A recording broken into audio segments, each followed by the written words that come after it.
प्रकृति से रूबरू हुई शासकीय उच्चतर माध्यमिक विद्यालय बम्हनी स्कूल की छात्राएं।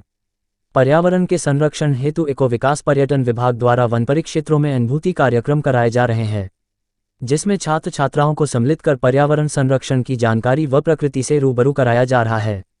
आज इसी तारतम्य में बम्हनी बंजा वन परिक्षेत्र के अंतर्गत आने वाले गिदली घोघरा में अनुभूति कार्यक्रम का आयोजन किया गया, जिसमें कन्या हाई स्कूल की छात्राएं शामिल हुए। वही वन परिक्षेत्र अधिकारी अजय जी ने बताया कि अनुभूति कार्यक्रम कराने का उद्देश्य है कि बच्चे स्कूल समय से पर्यावरण संरक्षण के बारे में सीखें और समझें। आज हमने बच्चों को गिद्धली घोघरा लाकर जल, जंगल और जमीन की बारीकियों को बताते हुए यहाँ रहने वाले वन्य जीवों के बारे में बताया, साथ ही उनको नज़दीक से प्रकृति से भी रूबरू कराया।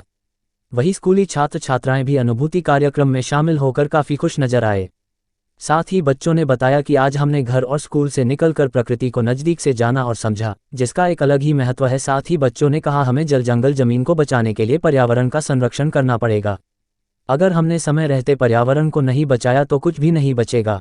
वर्ष मध्य प्रदेश शासन, वन विभाग और Madhya Pradesh eco tourism development board के द्वारा स्कूली बच्चों में पर्यावरण के प्रति जागरूकता पैदा करने के लिए अनुभूति कार्यक्रम का आयोजन किया जाता है, जिसके अंतर्गत आज हमारे वन परिक्षेत्र बम्हनी में ये अनुभूति का शिविर आयोजित किया गया है, जिसमें शासकीय उच्चतर माध्यमिक विद्यालय बम्हनी के छात्राएं उपस्थित हुई हैं।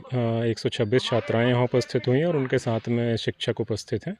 और आज हमने इन बच्चों को यहाँ पर अनुभूति कैंप में लाकर वन्यजीव और पर्यावरण के बारे में जानकारी दी है और सभी बच्चों ने बड़े उत्साहपूर्वक इस शिविर में भाग लिया है और उम्मीद करते हैं कि आने वाले जो समय में हमारे देश के जिम्मेदार नागरिक के रूप में जो आज हमने संदेश दिया है उसको आगे भी ले जाकर और पर्यावरण के संरक्षण में अपना बहुमूल्य योगदान देंगे।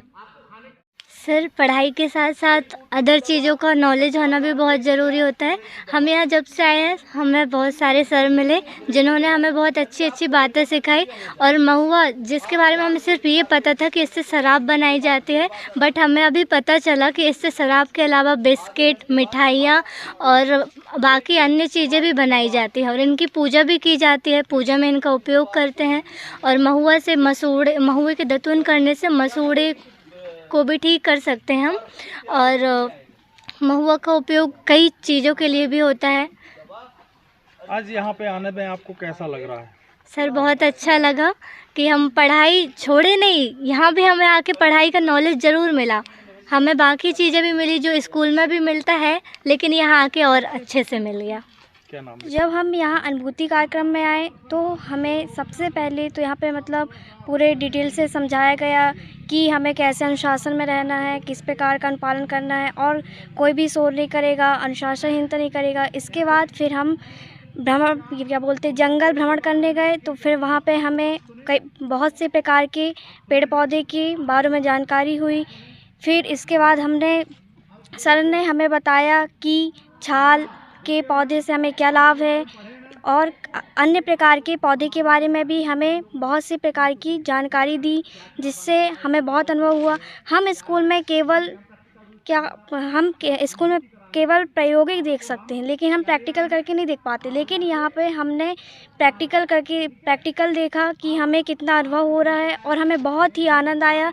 इससे हमें जंगल के बारे में जानकारी बढ़ी और हमारा अनुभव बढ़ा, हमारा नॉलेज बढ़ा। पेड़ पौधों के संरक्षण की हमें जानकारी प्राप्त हुई कि पेड़ पौधे को कैसे संरक्षण रखना चाहिए और अधिक से अधिक पेड़ लगाना चाहिए, मृदा अपरदन को रोकना चाहिए। पेड़ काटने से अधिक मृदा अपरदन होगा, इसको हमें रोकथाम करना चाहिए। बस सर। अपने क्षेत्र की खबरों को देखने के लिए नीचे दी हुई लिंक को टच करें, लाइक और सब्सक्राइब करें, साथ ही बेल आइकॉन को प्रेस करना ना भूलें।